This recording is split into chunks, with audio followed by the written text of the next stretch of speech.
আজকে আমরা পড়ব ইংরেজি বাক্য ও তার বাংলা মানে।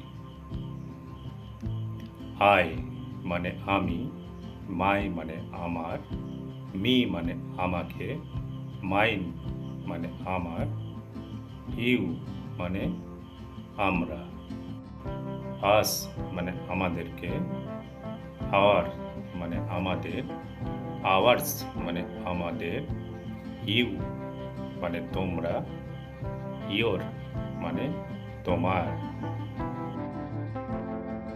ইয়োর্স মানে তোমার, হি মানে সে, তিনি, এটা হচ্ছে পুরুষ লিঙ্গ, সি মানে হচ্ছে সে, তিনি, এটি হচ্ছে মহিলা লিঙ্গ, ইট মানে ইহা বা এটা, দে মানে তারা। আরও নতুন নতুন ভিডিও পেতে অবশ্যই চ্যানেলটিকে সাবস্ক্রাইব করো। দেখা হচ্ছে পরবর্তী ভিডিওতে।